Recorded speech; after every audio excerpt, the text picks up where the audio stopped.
একটি মাত্র ভুলের জন্য বিপিএল এর ফাইনালে কুমিল্লা ভিক্টোরিয়ান্স ফরচুন বরিশালের কাছে হেরে গেল। মাত্র একটি ভুলে করেছিল এই কুমিল্লা ভিক্টোরিয়ান্স। প্রথম ব্যাটিং করে কুমিল্লা ভিক্টোরিয়ান্স 154 রান করে 6 উইকেট হারিয়ে। যখন এই কুমিল্লা ভিক্টোরিয়ান্স ব্যাটিং করছিল তখন 11.2 ওভারে 79 রানে 5 উইকেট পড়ে যায় কুমিল্লা ভিক্টোরিয়ান্সের। ব্যাটিং করছিলেন কে? মহিদুল এবং মঈন আলী। মঈন আলী দুর্ভাগ্যক্রমে রান আউট হয়ে যান। তখন 11.2 ওভার হয়েছিল। আর তারপরই কুমিল্লা ভিক্টোরিয়ান্সের কোচ, টিম ম্যানেজমেন্ট কি করে? পাঠিয়ে দেয় জাকেরকে। জাকের এসে টি-20 ক্রিকেটের মানে বিপিএলের মেগা ফাইনালে টি-20 ক্রিকেটে টেস্ট ম্যাচ খেলা শুরু করে। 23 বল খেলে করে 20 রান। অন্যদিকে এই মহিদুল 35 বল খেলে করে 38 রান। আর প্যাভিলিয়নে বসেছিলেন, ডাগ আউটে বসেছিলেন কে? Andre Russell. অ্যান্ড্রে রাসেল বসে বসে প্যাভিলিয়ন থেকে খেলা দেখছিলেন। কি হচ্ছে? এরা কি করছে? এরা বিপিএলের মেগা ফাইনালে টি-20 ম্যাচে টেস্ট খেলা খেলছে।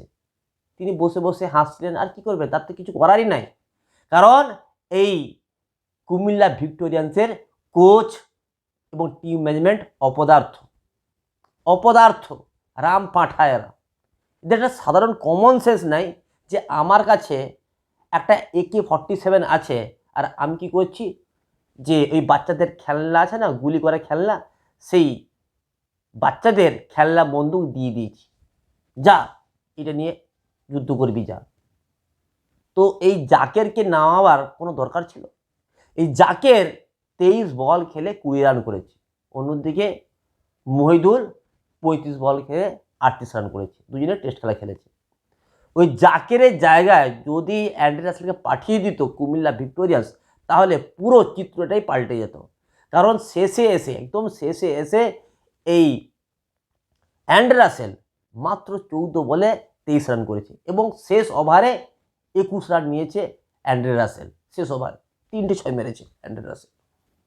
তাহলে অ্যান্ড্রে রাসেল যদি বাকি 23টা বল, যে 23টা বল খেলেছিল জাকের, সেই 23টা বল খেলতো, তাহলে রানটা কোথায় গিয়ে দাঁড়াতো?